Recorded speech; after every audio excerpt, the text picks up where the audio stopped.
Assalamualaikum warahmatullahi wabarakatuh. Apa kabar teman-teman semua? Semoga teman-teman semua selalu dalam keadaan sehat dan selalu dalam lindungan Allah Subhanahu wa taala. Teman-teman, hari ini bertemu lagi dengan Bu Diana, namun pada pembelajaran sejarah kebudayaan Islam. Kalau di minggu lalu teman-teman sudah mempelajari tentang awal dakwah kenabian Nabi Muhammad, lalu dakwah Nabi Muhammad secara sembunyi-sembunyi.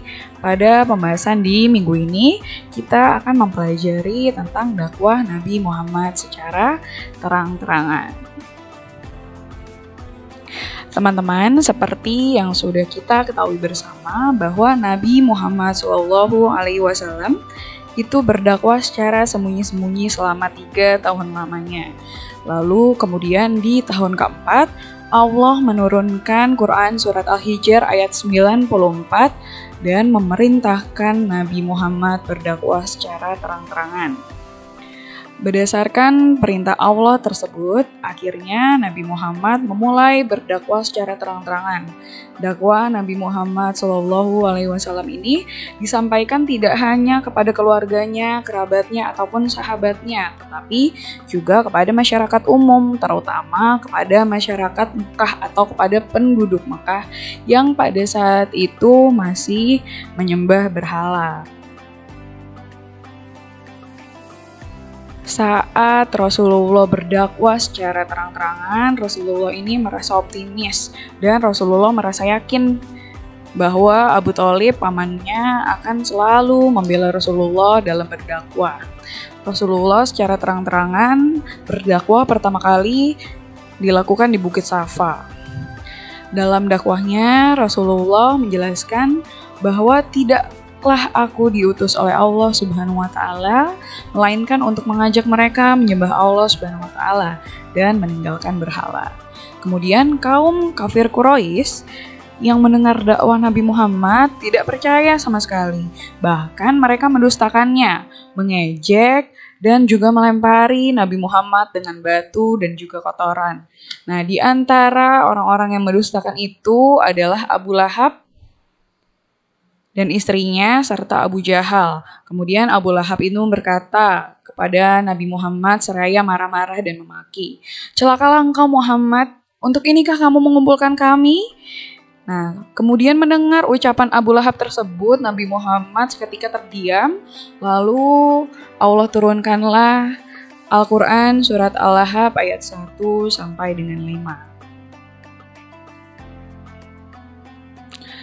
Dalam awal dakwahnya Nabi Muhammad secara terang-terangan ini, Nabi Muhammad tidak mendapatkan respon yang baik dari para kaum Quraisy. Namun walaupun begitu, beliau tidak pernah putus asa dan terus berdakwah dengan penuh semangat dan juga kesabaran. Rasulullah berdakwah kepada kaum Quraisy dan penduduk Mekah kurang lebih selama 13 tahun. Rasulullah terkadang berdakwah di depan banyak orang atau kepada seseorang yang beliau jumpai. Meski awalnya tidak mendapatkan tanggapan dari kaum Quraisy, namun lambat laun beliau mulai mendapat banyak pengikut. Nah, kebanyakan pengikut beliau ini adalah kaum perempuan, para budak, dan juga orang-orang miskin. Mereka adalah kaum yang sungguh-sungguh meyakini ajaran Islam. Mereka sangat kuat dalam keyakinannya, meskipun mereka sering disiksa dan dianiaya oleh orang-orang Quraisy dan tuan-tuan mereka. Rasulullah SAW sendiri selalu mendapat tantangan dari kaum Quraisy saat berdakwah. Namun, paman beliau Abu Thalib selalu membelanya.